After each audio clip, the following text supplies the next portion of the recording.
Venedik Bienali bu yıl boykotlar, istifalar ve pavyon kapatma kararları ile gündemde. Bu tartışmaların gölgesinde Suriyeli sanatçı Sara Shamma, savaştan sonra ülkesini Bienal'de tek başına temsil eden ilk kadın sanatçı oldu.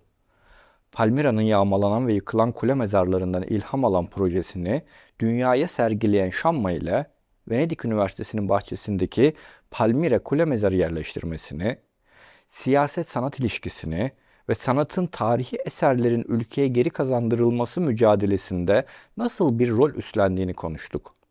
Şimdi sizi Venedik Bienali Suriye pavyonunda gerçekleştirdiğimiz bu röportajla baş başa bırakıyoruz. Evvelen أسألك ما شعورك وأنت أول فنانة تمثل سوريا لحالها في بينال البندقية بعد الحرب؟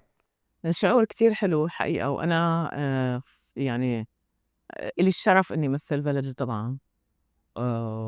والشي اللي كتير بيفرح إنه هي أول مرة سوريا تتمثل بطريقة يليق فيها، يعني مشروع ضخم فيه international curator، فيه communication company international، على مستوى منظم تنظيم كتير قوي طبعا بدعم جامعة إيواف للعمارة.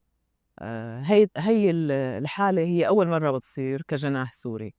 هذا فخر الحقيقة، وبنفس الوقت مسؤولية، لأنه بتمنى إنه السنة اللي بعد الجاي كمان يقدروا يعملوا جناح سوري بطريقة مميزة مثل هالسنة، يعني ما تكون هي نعملت مرة وبس. هل يمكنك أن تحدثنا عن معرضك شوية؟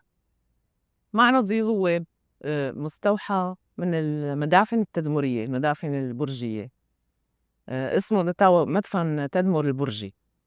هذا الأبراج التدمرية اللي أنت هلأ شايفه، حبيت أنا أبني برج تدمري مثل ما هو بفينيس. هاي الأبراج كلها تهدمت خلال الحرب، يعني بال 2014 2015، وهي بالنسبة إلي معلم معماري كتير بسيط وحلو، وبنفس الوقت mysterious، يعني شو بيقولوا غامض.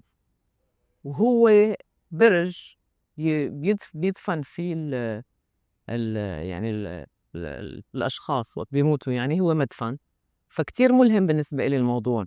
جوات البرج الحقيقي وقت بتفوت بتلاقي فيه ريليف من يعني نحت نافذ للأشخاص اللي مدفونين جوات البرج، وهن مدفونين بالحيط. شايف كيف؟ يعني بالحيط في مثل جارور، مثل مدخل أو خزانة على قد جسد الميت، وبتتغطى ب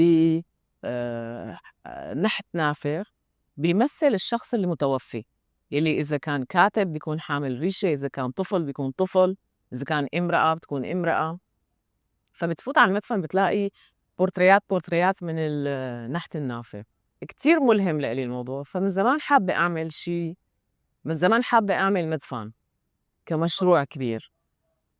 بلش يتفكر فيه هذا المشروع بشكل حقيقي عملي بال 2019. كان في تعاون بده يصير مع متحف بكامبريدج اسمه فيتس ويليام ميوزيوم. عندهم جنينة كبيرة المتحف، وكتير تحمسوا للفكرة وحبوا إنه ينبنى البرج عندهم بالجنينة، بس بسبب الكورونا فيروس تأجل هذا المشروع والتمويل له راح. وكان هالشي من حظي، فوقت وزارة الثقافة قالوا لي بتحبي تمثلي سوريا هالسنة، قلت لهم بتمنى وعندي المشروع جاهز يعني بعقلي.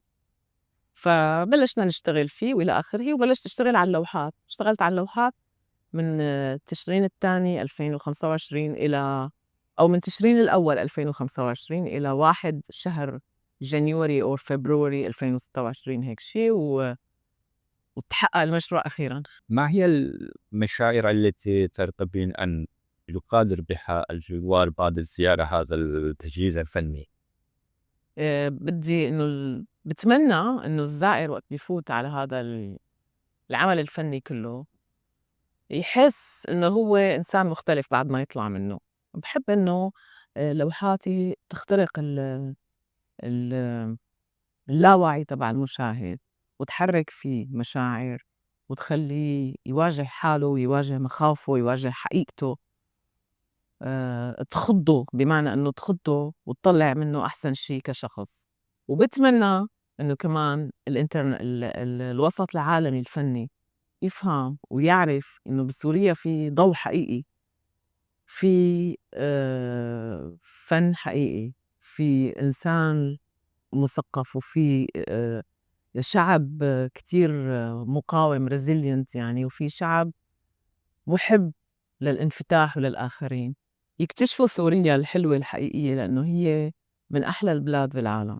للأسف تخربت كتير، بس يعني كمان هذا رمز، لأنه هو تخرب كمان، رمز إنه نحن عم بدنا نرجع نبني يعني البلد من أول وجديد.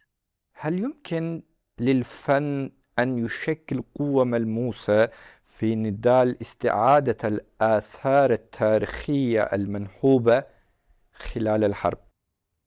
الفن ممكن يأثّر بكل شي، يعني الفن ما بيوقّف حرب هيك، بس الفن بيحرّك العقول وبيحرّك المشاعر، وهذا المشروع بالذات كتير إله علاقة بالآثار المنهوبة من البلاد يلّي انّهبت من كل العالم، يعني انّهبت من السوريين نفسُن، وانّهبت من الأجانب يلّي كانوا عم بفوتوا يطلعوا على البلد. فأكيد هذا بيضوّي، هيك مشروع بيضوي على موضوع الآثار المنهوبة. متى ما صار في تضوايا على موضوع ما، بصير في أشخاص تانيين يشتغلوا على استرداد هاي الآثار. فالفن أكيد له تأثير طبعا، يعني ما هو التأثير الفظيع، بس هو تأثير صغير بس موجود.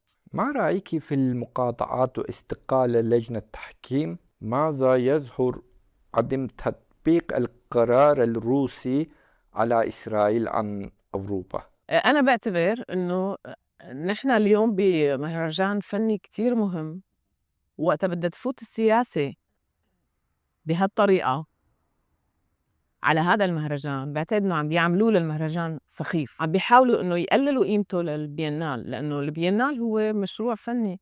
وروسيا، إسرائيل أو أي بلد، الفنان اللي عم بيعرض بالجناح الروسي هو ما ضروري عم بيمثل الحكومة الروسية، هو ما جاي يعمل حرب، هو فنان، هو ممكن عم بيمثل شعب روسي، عم بيمثل منطقة ما بروسيا، بس هو ما عم بيمثل الحكومة. هي غلط. أنا ما بعتقد إنه الفن لازم يفوت بهالطريقة ويستعمل الفن كبروباغندا للسياسة. يعني هي الفن لازم يكون أقوى من إنه يستعمل بهالطريقة. فأنا ما بوافق لا على استقالة لجنة التحكيم، ولا على منع روسيا، ولا على منع إسرائيل، ولا على منع حدا. الفن مستقل عن السياسة. فهمت. هل عندك رسالة للأصدقاء السوريين مقيمين في تركيا؟ رسالة: أنا بحب كل السوريين، وشكرًا لإنك لهالاستضافة الحلوة، و وأنا كتير فخورة بالسوريين المقيمين بتركيا، لإنه كتير قدّموا للبلد من إبداع ومن أشغال مهمة لهذا البلد. كون السوري هو إنسان كتير تعيب وشغيل، وين ما بيكون موجود بيبدع. فتحية كبيرة للسوريين الموجودين بتركيا.